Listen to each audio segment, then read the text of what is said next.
One morning, Miss Palaver was called into the headmistress's office. This was not an everyday occurrence, so the drama teacher's mind immediately began whirling as to why she'd been summoned. Were her plans for drama-themed food in the dining hall finally going to come to fruition? Shakespeare's spam fritters, Chekhov's Cornish pasties, Ibsen's ice pops, Beckett's Brussels sprouts, Wretch's blancmange, Wilde's wok fried noodles, Pirandello's pink custard, Moliere's meatballs, Walliams' Wiener Schnitzel, Sophocles' sausage rolls. Was she about to receive a Lifetime Achievement Award for services to drama? Was the school going to be demolished so her plans for a brand new 1,000-seater theatre could be built, called of course the Palaver Memorial Theatre?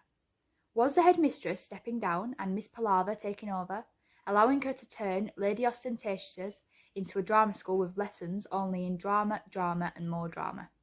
Or best of all, was she going to be made a dame by Her Majesty the Queen? Dame Paloma Palaver had a lovely ring to it.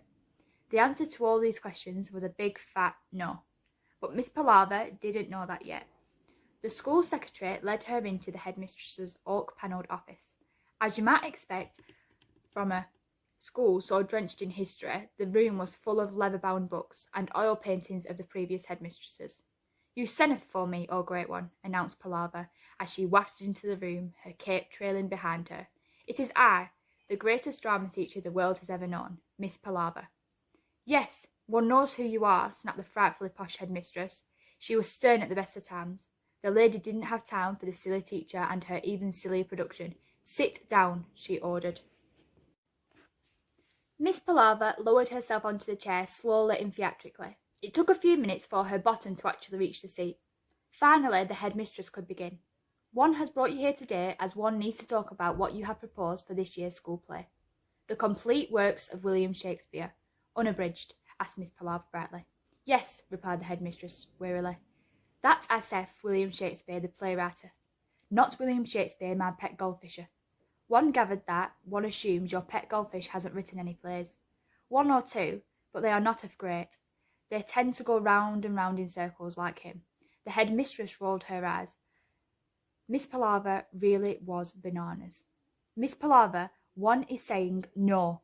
That was a word Miss Palaver never heard. She was such a force of nature that no one ever said no to her. After the shock had set in, she began her performance. Tears welled in her eyes and her voice began to wobble with emotion. "But this, I saith, my masterpiece, this will make me go down in history as the greatest drama teacher who ever lived. It has never been done of before, to stage all 37 of Shakespeare's plays and present of them in one evening of wonderment. But it won't just be one evening, will it, Miss Palaver?" The teacher thought for a moment. Maths was not her strong suit, but each play ran to 3 or 4 hours, so she began attempting to work it out. "Knoweth. So how long would it take to stage all 37 of Shakespeare's often posterior numberingly long plays?" "Knoweth longer than a week." "A week?" Even the headmistress was flabbergasted. "It could be longer if thou so wisheth. I could include of Shakespeare's sonnets." "No!" bellowed the headmistress. She was losing her patience now. "Knoweth to the sonnets, but yeseth to the 37 plays?" asked Miss Palaver hopefully. "No!" "Knoweth?" "Yeseth, it's a knoweth. One means yes, it is a no. And Miss Palaver henceforth once has decreed that there will be no more school plays ever." The teacher was, for once, stunned into silence. "They bring only misery to those who are in them, and even greater misery to those who have to sit through them. One has consulted with the school council, and all the girls here want your theatre room converted for badminton practice." "Badminton practice?" Miss Palaver couldn't believe her ears. This was an insult of epic proportions.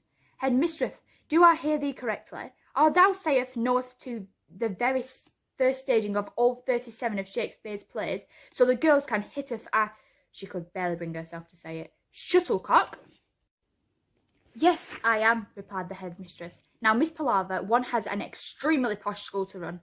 Good day with that," and she stood and showed the teacher the door. Miss Palaver remained sitting and stared straight ahead. "Miss Palaver! Miss Palaver!" The headmistress waved her hand in front of the lady's eyes, but there was no response. "Woe, woe, and thrice woe," whispered the teacher to herself. It sounded like the first crackle of the thunder you hear when a storm is brewing. "Miss Palaver, please don't make a drama out of this." "Whoa!" we wailed in reply. The sound was so piercing that the glass in the windows exploded. "Shatter!" The oil paintings fell off the walls. Thud, thud, thud. And the leather-bound books flew off the shelves. Clump, clump, clump.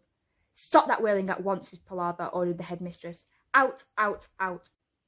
She began shooing the teacher from her office. Shoo, shoo, shoo. Miss Palaver staggered across the hallway, her cape fluttering behind her. She came to rest between two giant columns. "Whoa!" she wailed, even louder than before. It was so loud that the old school building began to crumble. Rumble, rumble, rumble. A chandelier crashed down from the ceiling. Whoosh! Smash!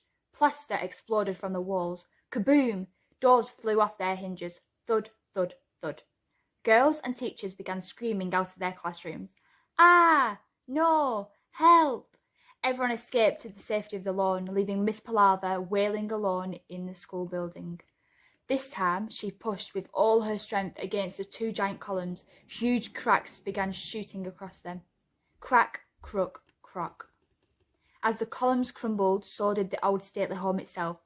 The ceiling caved in, the walls caved in, everything that could have caved in, caved in. Crumble, crumble, crimble.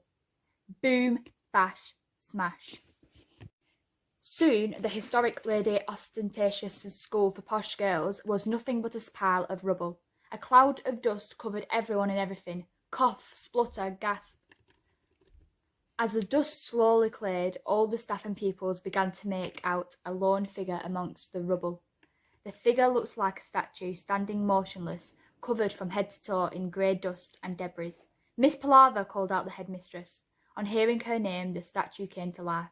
She asked hopefully, "How if about I just direct 36 of Shakespeare's plays?"